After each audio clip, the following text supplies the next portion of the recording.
To all of you, welcome to my YouTube channel. Today we will discuss the answer key of BSc third year Physics DDU Gorakhpur university Gorakhpur.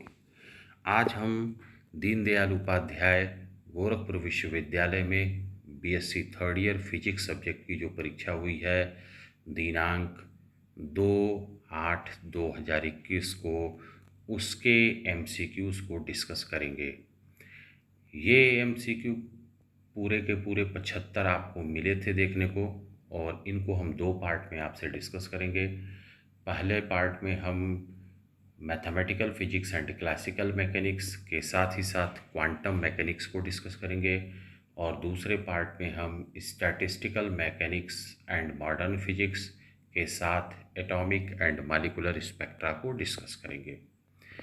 मुझे ये बात बताने में बहुत ही हर्ष का अनुभव हो रहा है कि जिन विद्यार्थियों ने भी हमारे YouTube चैनल के माध्यम से एमसीक्यूज़ को पढ़ा, वो बड़े ही प्रसन्न थे, और मेरे एमसीक्यू वीडियोस से नियर अबाउट 22 to 25 क्वेश्चंस सीधे मिले हैं, और बाकी क्वेश्चंस जो हैं लगभग 20 के आसपास ऐसे मिले हैं जिनको हमने बताया था कि इस तरह से आप अगर पढ़ेंगे तो आप क्वेश्चंस पा सकते हैं।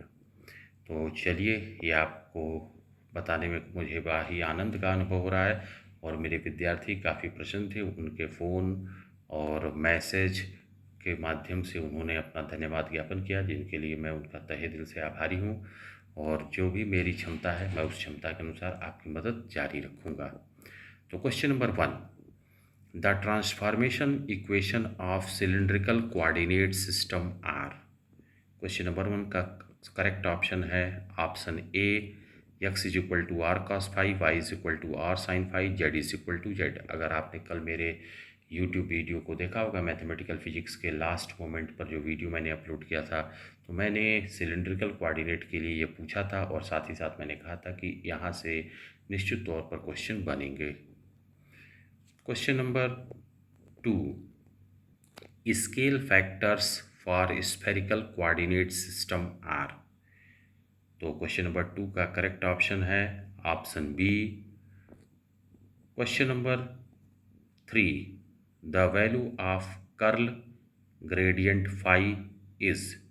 क्वेश्चन नंबर 3 का करेक्ट ऑप्शन है option B.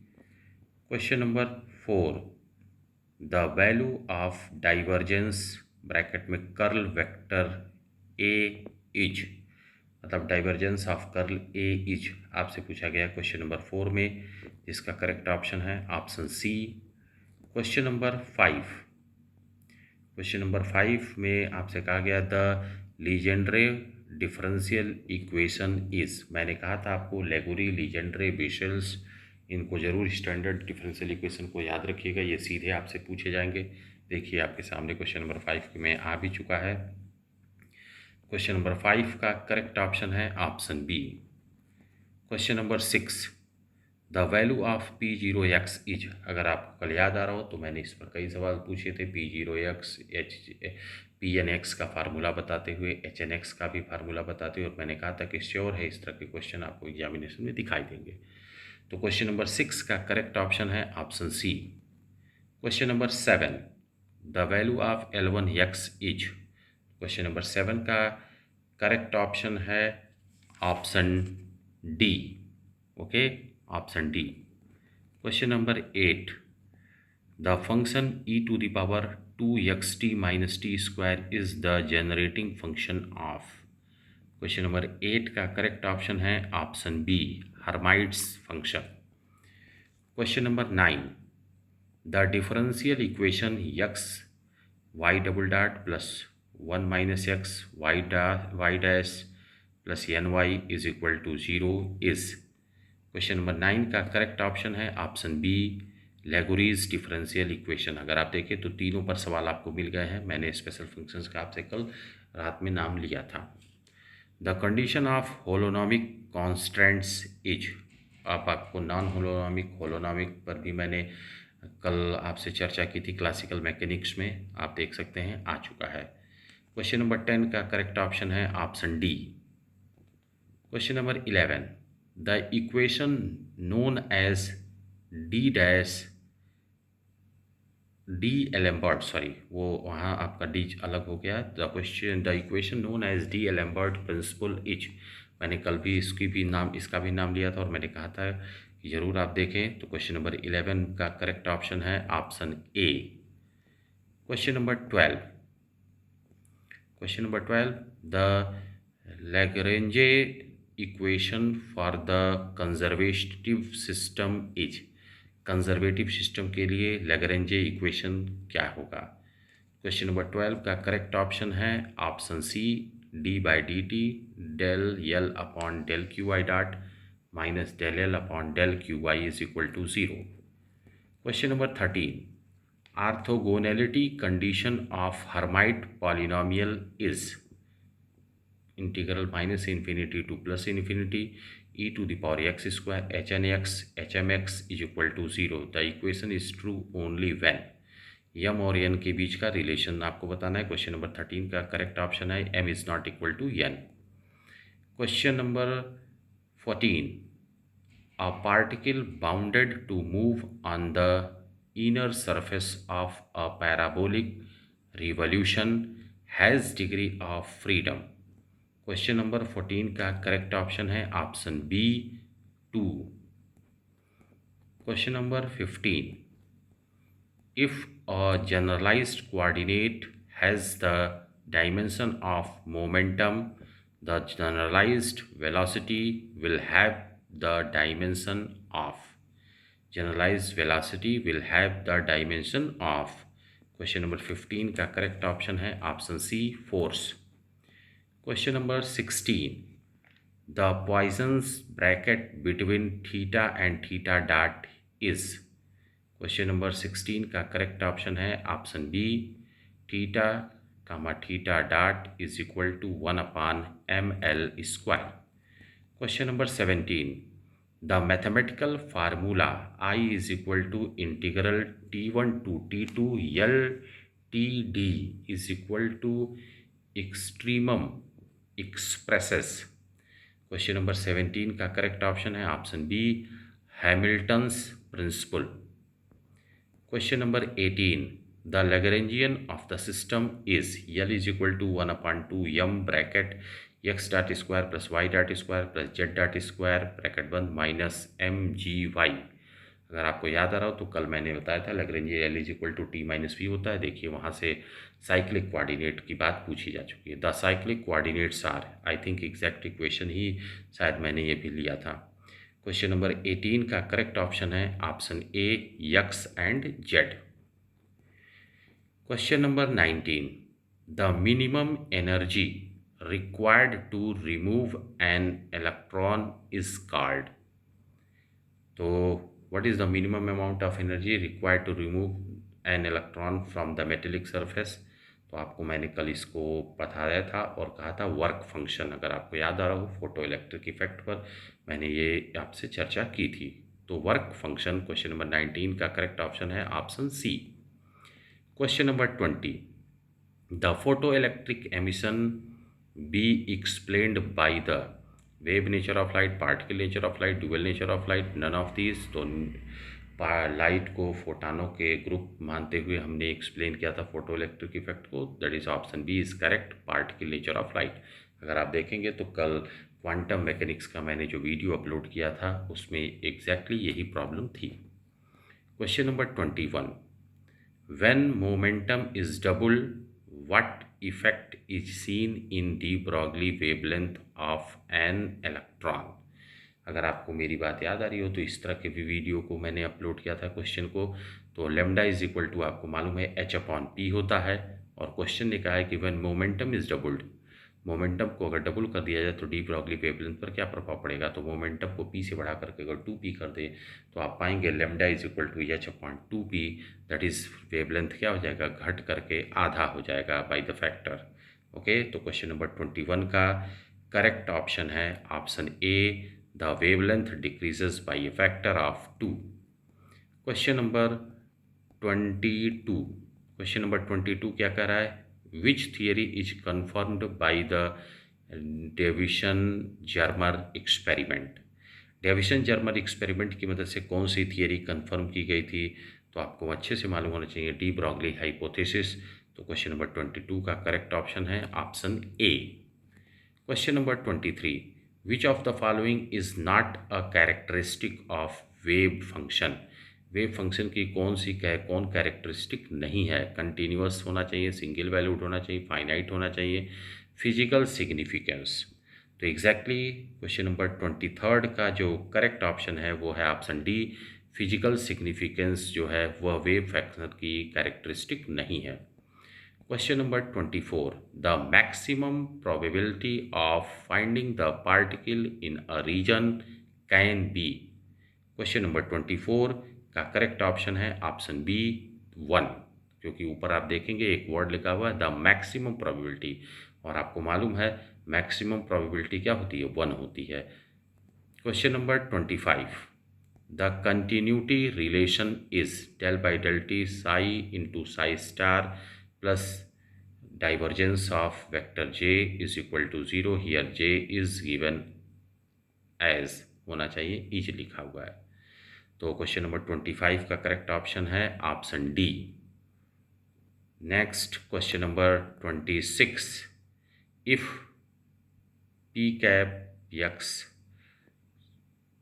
is momentum operator along x direction, then the eigen value of p cap x for psi is equal to e to the power minus x upon a is। तो 26 का correct option है option B I H cut upon A. Okay. Question number 27, the ground state energy for simple quantum harmonic oscillator is. तो simple quantum harmonic oscillator is के लिए पूछा गया ground state energy. तो 27 का करेक्ट ऑप्शन है option B, और जो कि होगा h cut omega upon 2। Question number 28। Question number 28 क्या है? The particle limit to x axis has the where function size equal to A x. भाषा देख सकते हैं, क्वेश्चन में थोड़ी सी गड़बड़ है, हैज़ द लिखा हुआ है। हैज़ वेव फंक्शन होना चाहिए तो वेयर लिखा है, हैज़ द वेव फंक्शन होना चाहिए वेयर जहाँ लिखा हुआ है, तो वेयर नहीं वेव होगा। Wave function size equal to A x between x is equal to 0 and x is equal to 1, psi is equal to 0 otherwise. The expectation value of particle position is. 28 का correct option है option C A square upon 4। Question number 29, the probability of finding the harmonic oscillator beyond the classical limit is. Dear students, इस 29 का जो मैंने solve किया है उससे इस वक्त कोई ऑप्शन मिल नहीं रहा है, तो इस 29 क्वेश्चन को मैं कंफर्म आपको जवाब नहीं बता पा रहा हूँ, तो sorry for that. Question number 30, which of the followings is true? कौन सही है? तो आप पाएंगे क्वेश्चन नंबर 30 का करेक्ट ऑप्शन है option D. Okay. Question number 31, an electron has de Broglie, ये डी ओ लिख दिया गया है बट ये डी ई होगा, de Broglie wavelength 2.0 into 10 to the power minus 12 metre. Its kinetic energy y, y भी गलत लिखा हुआ है, काइनेटिक एनर्जी है, वाई नहीं होना चाहिए, विल बी। तो काइनेटिक एनर्जी आपको यहाँ कैलकुलेट करना था। काइनेटिक एनर्जी के लिए आपको मालूम है lambda is equal to h upon under root 2m k होता है, जहाँ से k की वैल्यू आप कैलकुलेट करेंगे, लेकिन आपको जान करके हैरानी होगी कि कोई भी ऑप्शन यहाँ से मैच करता हुआ नज़र नहीं आ रहा है, और जो हमने सॉल्व किया है उसका ऑप्शन आया हुआ है 373 किलो इलेक्ट्रॉन वोल्ट, 373 या 374 किलो इलेक्ट्रॉन वोल्ट आएगा। तो क्वेश्चन नंबर 31 का कोई भी ऑप्शन मैच होता हुआ नज़र नहीं आ रहा है। निश्चित तौर पर इस क्वेश्चन में जैसा कि क्वेश्चन लिखते समय मिसप्रिंट हुआ है, निश्चित तौर पर ऑप्शन देते समय भी कुछ मिसप्रिंट है। Question number 32, In Stern-Gerlach experiment, only electric field was applied, only magnetic field was applied, both electric and magnetic field was applied, no field was applied. तो क्वेश्चन नंबर 32 का करेक्ट ऑप्शन है option B, only magnetic field was applied. तो आपको ये जानकारी है कि stern Gerlach experiment से ही आप क्वांटाइजेशन की बात को, क्वांटाइजेशन ऑफ स्पिन का कॉन्सेप्ट क्या होता है एक्सप्लेन करते हैं। क्वेश्चन नंबर 33 क्या है? The minimum energy possessed by the particle in a one dimensional box of length L is, one dimensional box of length L is. तो क्वेश्चन नंबर 33 का करेक्ट ऑप्शन है option B, pi square h cut square upon 2m_L square. Okay, question number 34, the expectation value for the radius in the ground state of hydrogen atom is। Question number 34 का correct option है option C, a naught.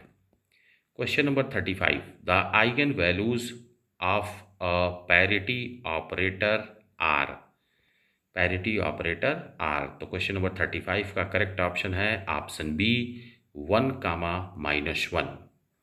Question number 36, the value of Lx, Ly is. इसको जब आप solve करेंगे तो 36 का correct option आपको मिलेगा option B, IH_LZ। Question number 37, d/dt expectation value of x is equal to. Question number 37 का करेक्ट ऑप्शन है option A, 1/m expectation value of px। Question number 38, Poisson's bracket p² 2 plus pq, p is. Question number 38 का correct option है option A, p। Question number 39, gyromagnetic ratio is, gyromagnetic ratio is. तो gyromagnetic ratio आपको मालूम होना चाहिए, mod of vector mu upon mu L की बात करते हैं तो mod of vector mu L upon mod of vector L, that is E/2m। तो क्वेश्चन नंबर 39 का करेक्ट ऑप्शन है ऑप्शन बी। तो इस तरह से क्वेश्चन नंबर 39 तक हम जब पहुँचे हैं तो हमने देखा कि हमने अपने फिजिक्स के first paper mathematical physics and classical mechanics के साथ ही साथ सेकंड पेपर क्वांटम मैकेनिक्स को कम्प्लीटली कवर कर लिया है। आज के पेपर में जो कि फिजिक्स सब्जेक्ट में पूछे गए हैं आपसे, उम्मीद है कि आप सभी लोग अपने जो क्वेश्चंस आप अटेम्प्ट किए हैं उसको हमारे इस आंसर की के माध्यम से दोहरा पाएंगे और मिला पाएंगे। मैंने अपनी तरफ से मोस्ट एक्यूरेट क्वेश्चन के लिए आंसर की दिया है, मोस्ट एक्यूरेट आंसर की दिया है। ऐसे भी लोग तमाम यूट्यूब पर अपने ऑप्शंस को दिए हैं जिनको खुद कुछ नहीं मालूम है फिजिक्स के बारे में। बच्चे लगातार हमें मैसेज किए कि सर बहुत सारे फर्जी जो आंसर की दिए जा रहे हैं, बट देखिए मैं किसी के बारे में कुछ कह नहीं सकता। ये आपका विवेक है कि आप सही गलत को पहचानने में सफल हो रहे हैं और यह इस बात की गवाही है कि हमारे स्टूडेंट्स फिजिक्स सब्जेक्ट में बहुत अच्छा प्रयास किए हैं, तभी वह सही और गलत एमसीक्यूज को पहचान पा रहे हैं। तो आज आंसर की के पहले पार्ट में इतना ही। पार्ट 2 में हम statistical mechanics and modern physics के साथ साथ एटॉमिक एंड मॉलिक्यूलर स्पेक्ट्रा को लेकर के आएंगे। धन्यवाद।